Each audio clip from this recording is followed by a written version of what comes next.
Welcome, everybody. I'm excited to talk to you about some of the structural biology work that's come out of my lab at Yale, where we've been focusing on cryo-EM of the C. acnes ribosome.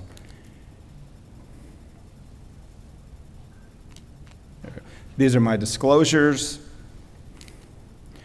So before we talk about clindamycin, I just wanted to highlight how we got here. Over the last couple years, my lab has really been interested in understanding the mechanism of action of tetracycline antibiotics, in particular sarecycline, a new third-generation narrow-spectrum antibiotic. And we've really operated under the premise that species-specific studies are needed that are clinically relevant. And what I mean by that is for the last 50 years, we've been treating patients with antibiotics for acne vulgaris, folliculitis, many other pilosebaceous unit diseases, but there's not one structure of any of those antibiotics in the actually clinically relevant ribosome, which is the C. acnes ribosome. And our laboratory has changed that paradigm in the last couple of years. So with regard to sarecycline, if we look on the far left, your far left, sarecycline on the far left, it uniquely contacts the messenger RNA in the ribosome. Does this point at all? No. So I don't have a pointer, but so the mRNA is at the bottom in teal, and in the middle is sarecycline in yellow. But the point of this is that that's X-ray crystallography. We did the structure of sarecycline bound to, in this case, the Thermus thermophilus ribosome. And Thermus thermophilus is a gram-negative model organism used to study ribosomal function because of its ease of use in the laboratory. But the problem is that's not clinically relevant to our patients. So we repeated the sarecycline structure.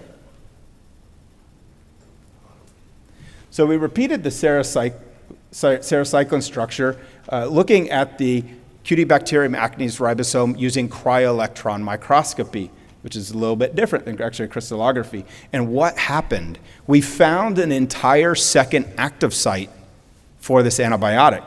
So if we look here where it says SAR1 in gold, that's the traditional canonical tetracycline binding site for inhibiting protein translation of ribosomes. And the DC stands for the decoding center because you're reading the mRNA.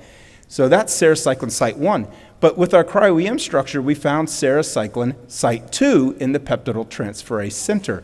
The peptidyl transferase center in the 50S subunit of the ribosome is at the beginning of what's called the nascent polypeptide exit tunnel, where the growing protein is being formed and then exits the ribosome. So SAR2 represents a previously unrecognized second active site for this sarecycline, the tetracycline antibiotic. Also, the work we've done has informed us about how antibiotic resistance can occur and how to actually decrease antibiotic resistance. So for example, we were able to show that the extended C7 moiety on sarecycline actually can prevent ribosomal protection proteins like TET-M from having access to the drug and that prevents the ribosomal protection protein from dislodging the drug from the active site, and explains why, in the case of sarecycline, it has the lowest propensity for developing resistance of any of the oral antibiotics. Now, when it comes to clindamycin, why study clindamycin? Well, clindamycin remains the most prescribed therapy for folliculitis in dermatology, and for people paying attention to the newly approved acne drugs, the most recent approved topical from Orthodermatologics is a triple combination agent that combines clindamycin with benzoyl peroxide and adapalene. And it had the highest patient response of any topical previously examined in clinical trials for acne. So that makes the question, why incorporate clindamycin, very important. Clindamycin, despite what some people may think because of erythromycin, it is not a macrolide. It is a lincosamide. It is derived from lincomycin. You can see here at position 7, the change from the oxygen to a chlorine atom changes and creates clindamycin. So clindamycin is a lincosamide. If we look in panel B here, we can see that clindamycin is composed of two different regions. We have a galactose sugar moiety and a modified amino acid called propylpyrrolidinyl moiety. So you have two moieties, a sugar and an amino acid derivative. Down here in the lower left, this is the schematic of the C. acnes ribosome, a 30S subunit, 50S subunit, the decoding center where tetracyclines bind, and the peptidyl transferase center where clindamycin binds and where I just showed you sarecycline has a second active site. And this is a zoom in to the proximal region of the nascent polypeptide exit tunnel showing clindamycin bound in the site. So what we wanted to do was actually determine the cryo-EM structure of clindamycin bound to the clinically relevant target, C. acnes ribosome, and we achieved that. What I'm showing you today is unpublished work. You're the first people in the world seeing this. Here we have clindamycin in the green, and clindamycin forms or binds to the Cutibacterium acnes ribosome through a highly extensive network of hydrogen bonds, okay? In blue, here is the 23S ribosomal RNA of the ribosome. And a lot of these hydrogen bonds can be directly to the 23S ribosomal RNA, like here with this adenine 2241, or it can be mediated through water molecules. You can see in pink spheres here all these different water molecules. So there's a massive water network. So you have direct hydrogen bonds, you have water-mediated hydrogen bonds, and you also have some van der Waals interactions from several nucleotides, like here, and here, and here, kind of on this face of clindamycin, where there's van der Waals interactions and no hydrogen bonds. So as I mentioned, there's an extensive water network that we discovered that helps anchor clindamycin to the C. acnes ribosome, and that's just emphasized here. You can see all the different numbers of the waters. But I think that sometimes we forget the importance of water in biological interactions. Water is absolutely critical, not just first layer waters, but sometimes what are called second layer waters. So for example, like water 7 to water 2 having a hydrogen bond as well. But the point is that clindamycin is an antibiotic that highly relies on water networks. We then asked the question whether or not the clindamycin interactions with the C. acnes ribosome are similar to that of E. coli, Listeria, or Deinococcus radiodurans.